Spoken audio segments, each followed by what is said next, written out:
Hi అండి. వెంకటేశ్వర స్వామి దగ్గర 7 పిండి ప్రమిదల్లో దీపారాధన చేస్తే చాలా మంచిది. ఏకాదశి రోజున గోళ్ళు కత్తిరించడం, క్షవరం చేయించడం లాంటివి చేయకూడదు. ఏకాదశి రోజున కొన్ని నియమాలను పాటిస్తూ పూజ చేసుకుంటే చాలా మంచిది. ఈ వీడియోలో నేను స్వామి అమ్మవార్ల పూజా విధానం, ఏ నియమాలను పాటించాలి, స్వామి అమ్మవార్ల పూజను ఈసారి నేను తులసమ్మ దగ్గర చేశానండి. ఆ పూజా విధానం చూపిస్తాను. తులసమ్మ అంటే సాక్షాత్తు లక్ష్మీదేవే కదండి. నేను తులసమ్మ దగ్గర స్వామి అమ్మవార్ల పూజ అయితే చేశాను. నేను ఏ విధంగా చేశాను, ఏకాదశి రోజున ఏ విధంగా చేయాలో ఈ వీడియోలో షేర్ చేస్తాను. ప్రతి నెలలో 2 ఏకాదశులు వస్తాయి.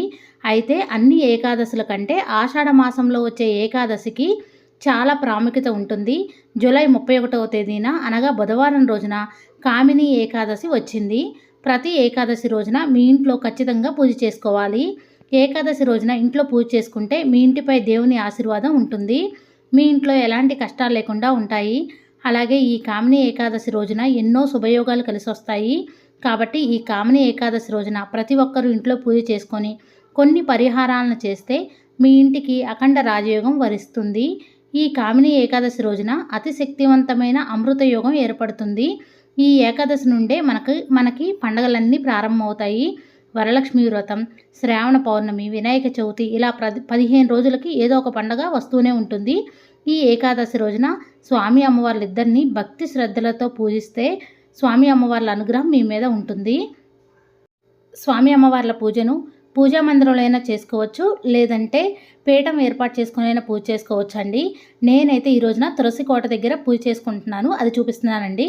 ముందైతే ఒక పీటని శుభ్రంగా కడిగి పసుపు రాసి కుంకుమ బొట్లు పెట్టాను. మీరు ఎక్కడైతే పూజ చేద్దాం అనుకున్నారో ఆ ప్లేస్ని శుభ్రంగా తుడిచి బియ్యం పిండితో అష్టదళ పద్మం ముగ్గు వేసి ఆ పీటని ఆ ముగ్గు మీద వేయాలి. పీట మీద గోవింద నామాలను వేసుకుంటే చాలా మంచిదండి. అది బియ్యం పిండితో వేసుకోవాలి. గోవింద నామాలను వేసుకున్న తర్వాత పీట మీద క్లాత్ వేసుకోవచ్చు, లేదంటే గోవిందనామాలు వేసుకున్నాం కాబట్టి అలానే స్వామి అమ్మవార్లిద్దరిని పెట్టుకోవచ్చండి. నేనైతే స్వామి అమ్మవార్ల విగ్రహాలు పెట్టుకున్నాను. ఫోటో అయినా పెట్టుకోవచ్చండి. ఫోటోలో స్వామి అమ్మవార్లు కలిసి ఉన్న ఫోటో అయినా పెట్టుకోవచ్చు, లేదంటే స్వామివారి ఫోటో, అమ్మవారి ఫోటో అయితే పెట్టుకోవచ్చండి. నేనైతే స్వామి అమ్మవార్ల విగ్రహాలు అయితే పెట్టుకున్నాను. ముందుగా స్వామి అమ్మవార్లు ఇద్దరికి కూడా గంధం కుంకుమ బొట్లు పెట్టానండి. ముందుగా మనం ఏ పూజ చేసినా విఘ్నాలు కలగకుండా ఉండడానికి గణపతి పూజ చేసుకుంటాం కాబట్టి నేను వినాయక స్వామిని కూడా ఒక ప్లేట్లో పెట్టుకున్నానండి. నేను విగ్రహం పెట్టుకున్నాను. కావాలంటే పసుపు గణపతినైనా పెట్టుకోవచ్చు. ఓం గం గణపతి అయిన మహా అనుకుంటూ స్వామివారికి పసుపు, కుంకుమ, గంధం, అక్షంతలు, పువ్వులు అన్నీ సమర్పించాలి. వస్త్రం కూడా సమర్పించాలండి. స్వామివారి దగ్గర బెల్లం ముక్క ప్రసాదంగా పెట్టి 2 అగరవత్తులను వెలిగించి ధూపం చూపించాలి. తర్వాత హారతి ఇచ్చి నమస్కారం చేసుకోవాలి. స్వామివారి పూజ కంప్లీట్ అయిన తర్వాత స్వామి అమ్మవార్ల దగ్గర పూజ చేసుకోవాలండి. వినాయక స్వామి అష్టోత్తరం చదువుకుంటూ కూడా పూజ చేసుకోవచ్చు. నేను ముందైతే తులసమ్మకు కూడా గంధ కుంకుమ బొట్లు పెట్టి పువ్వులను సమర్పించి వస్త్రం సమర్పించి నమస్కారం చేసుకున్నాను. స్వామి అమ్మవార్లిద్దరికీ గంధం కుంకుమ బొట్లు పెట్టి పువ్వులు సమర్పించాను. స్వామివారి దగ్గర పిండి ప్రమిదల్లో దీపారాధన చేస్తే చాలా మంచిదండి. ఆకు పెట్టి పిండి ప్రమిదలు పెట్టుకోవచ్చు, లేదా మట్టి ప్రమిదలైనా పెట్టుకోవచ్చు. నేనైతే మట్టి ప్రమిదలు పెట్టి పిండి ప్రమిదను పెట్టాను. పిండి ప్రమిదలు ఏ విధంగా ప్రిపేర్ చేసుకోవాలంటే బియ్యం పిండిలో కొద్దిగా నెయ్యి, కొంచెం బెల్లం ముక్క, కొద్దిగా నీళ్లు కానీ ఆవు పాలు కానీ కలుపుకుంటూ ప్రమిదలు చేసుకొని ఆ ప్రమిదల మీద గోవిందనామం వేసుకుంటే చాలా మంచిది. గంధం కుంకుమ బొట్లతో అలంకరించుకోవాలి. తర్వాత నువ్వుల నూనెతో కానీ ఆవు నెయ్యితో కానీ దీపారాధన చేయొచ్చు. దీపారాధన చేసేటప్పుడు ఏకాహారతితో కానీ అగరవత్తితో కానీ వెలిగించుకోవాలి. ఆ తర్వాత మట్టి ప్రమిదలకు కూడా గంధం కుంకుమ బొట్లు పెట్టి స్వామివారి దగ్గర అయితే 7 ప్రమిదల్లో దీపారాధన అయితే చేశారండి. స్వామివారి దగ్గర తులసి దళాలను సమర్పిస్తే చాలా మంచిది. మనం ఎప్పుడైనా సరే వెంకటేశ్వర స్వామిని పూజించినప్పుడు అమ్మవారిని పూజించాలి. అమ్మవారిని పూజించినప్పుడు వెంకటేశ్వర స్వామిని కూడా పూజించాలి. దీపం సాక్షాత్తు పరబ్రహ్మ స్వరూపం కాబట్టి దీపం దగ్గర 2 అక్షంతలు, పువ్వులు పెట్టి నమస్కారం చేసుకోవాలండి. నేనైతే ఈ రోజున అమ్మవారి దగ్గర ఉసిరి దీపాలను కూడా వెలిగిస్తున్నాను. ఉసిరి దీపాలకి గోవిందనామం వేశానండి, లేదా గంధ కుంకుమ బొట్లైనా పెట్టుకోవచ్చు. ఉసిరి దీపం మీద ఆవు నెయ్యితో తయారు చేసిన ఒత్తి అయితే వేయాలండి. ఏకాదశి రోజున అమ్మవారి పూజను ఉదయం వేళలో చేసుకోవచ్చు, సాయంత్రం వేళలో చేసుకోవచ్చు అండి. మనం పూజ చేసుకునేటప్పుడు చక్కగా నిండుగా గాజులు వేసుకొని, ఎరుపు రంగు గాజులు వేసుకొని, చీర కట్టుకొని, కాళ్ళకు పసుపు రాసుకొని, నుదుటిన బొట్టిని పెట్టుకొని, గంధం పెట్టుకొని చక్కగా అమ్మవారికి పూజ చేసుకోవాలండి. నేనైతే ఇక్కడ పిండి ప్రమిదలో దీపారాధన చేసిన తర్వాత గోవిందనామాలను చదువుకుంటూ పువ్వులతో, అక్షంతలతో స్వామి అమ్మవార్ల ఇద్దరి దగ్గర కూడా పూజ చేసుకుంటున్నానండి. ఆ తర్వాత స్వామివారికి పసుపు చామంతులు అంటే చాలా ప్రీతికరం. ముందుగా స్వామి అమ్మవార్ల దగ్గర పసుపు కుంకుమ సమర్పించాను. మీకు వీలైతే ఒక బౌల్లో పసుపు, ఇంకొక బౌల్లో కుంకుమ నిండుగా అమ్మవారి దగ్గర పెట్టుకోండి. నేనైతే పూజా మందిరంలో పెట్టానండి, అందుకే ఇక్కడ పెట్టలేదు. పెట్టుకోండి, చాలా మంచిది. స్వామి అమ్మవార్ల దగ్గర నిండుగా పసుపు కుంకుమ పెట్టడం వల్ల మనం నిండు నూరేళ్ళు కూడా సౌభాగ్యంతో ఉంటాం. నేను లక్ష్మీదేవి అమ్మవారి అష్టోత్తరం సహస్రనామం చదువుకుంటూ పువ్వులతో అక్షంతలతో పూజ చేసుకుంటున్నానండి. ఆ తర్వాత గోవిందనామాలను చదువుకుంటూ కూడా పువ్వులతో అక్షంతలతో పూజ చేసుకుంటున్నాను. తులసి దళాలతో కూడా పూజ చేసుకోవచ్చండి. అమ్మవారి దగ్గర మంగళకరమైన వస్తువులతో పూజ చేసుకుంటే చాలా మంచిది. చిట్టి గాజులు, గోమతి చక్రాలు, గవ్వలతో, పసుపు కొమ్ములతో, 1 రూపీ కాయిన్స్తో ఇలా అమ్మవారి దగ్గర పూజ చేసుకోవచ్చు. తులసి దళాలను మాత్రం అమ్మవారి దగ్గర, స్వామివారి దగ్గర సమర్పించండి, చాలా మంచిది. మనం పూజ చేసుకున్న తులసమ్మ నుంచి కాకుండా పక్కన కుండీలో ఉన్న తులసమ్మ నుంచి ఆకులను తీసుకొని అమ్మవారి దగ్గర సమర్పించాలి. వెంకటేశ్వర స్వామికి తులసి దళాల మాల సమర్పించిన చాలా మంచిది. ఏకాదశి రోజున స్వామి అమ్మవార్లు పూజ చేసుకున్నారంటే స్వామివార్ల అమ్మవార్ల అనుగ్రహం మీ మీద తప్పకుండా ఉంటుంది. మీకు అష్ట ఐశ్వర్యాలు కలుగుతాయి, ఆర్థిక సమస్యలున్నా తొలగిపోతాయి. వెంకటేశ్వర స్వామి అష్టోత్తరం సహస్రనామం, అలానే లక్ష్మీదేవి అమ్మవారి అష్టోత్తరం సహస్రనామం, కనకదార స్తోత్రం, లలితా సహస్రనామం చదువుకుంటూ స్వామి అమ్మవార్ల దగ్గర పూజ చేసుకున్న తర్వాత 2 అగరవత్తులను వెలిగించి ధూపం చూపించాలి. తర్వాత ప్రసాదం పెట్టి హారతి ఇచ్చి నమస్కారం చేసుకోవాలి. అమ్మవారి దగ్గర ప్రసాదం పరమాన్నం కానీ, ఆవు పాలు కానీ, బెల్లం ముక్క కానీ, అరటిపండు కానీ మీ దగ్గర ఏది ఉంటే అది పెట్టొచ్చు. స్వామి అమ్మవారి పూజ కంప్లీట్ అయిన తర్వాత హారతి ఇచ్చి నమస్కారం చేసుకోండి. గంట కొట్టి మీ మనసులో ఉన్న కోరికని కోరుకుంటే ఆ అమ్మవారి అనుగ్రహం వల్ల మీ మనసులోని కోరిక తప్పకుండా నెరవేరుతుంది. స్వామివారికి అమ్మవారికి పూజ చేసుకుంటే ఆ అమ్మవారి అనుగ్రహం, స్వామివారి అనుగ్రహం మన మీద ఎప్పుడూ ఉంటుంది. మనం ఎప్పుడు కూడా సుఖ సంతోషాలతో, నిండు నూరేళ్ళు సౌభాగ్యంతో ఉంటాం. మనకి అష్ట ఐశ్వర్యాలు కలుగుతాయి.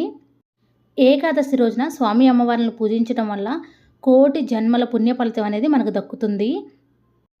పూజలో ఒక రాగి గ్లాసులో మాత్రం వాటర్ తప్పనిసరిగా పెట్టుకోండి. ఏకాదశి అంటే విష్ణుదేవుడికి చాలా ఇష్టం.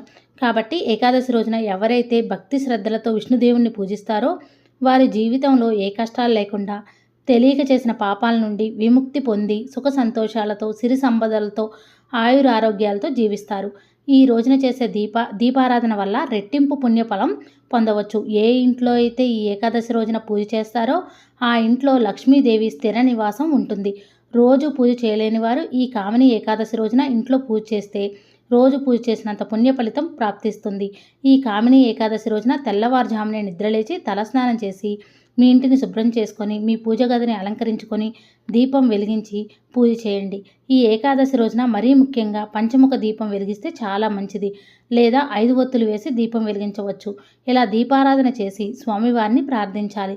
మీకు వీలైతే తులసి ఆకులను కూడా మాలగా కట్టి వెంకటేశ్వర స్వామికి అలంకరించవచ్చు. అయితే ఏకాదశి నాడు మాత్రం తులసి ఆకులను కోయకూడదు. కాబట్టి ముందు రోజే తులసి ఆకులను కట్ చేసుకొని సిద్ధంగా ఉంచుకోండి. ఏకాదశి రోజున ఇంట్లో పూజ చేసేవారు అరటి పండ్లను, ఉల్లిపాయ, వెల్లుల్లి, పెసరపప్పు, శనగపప్పు, నువ్వులు, ముల్లంగి వంటి ఆహార పదార్థాలను అస్సలు తినకూడదు.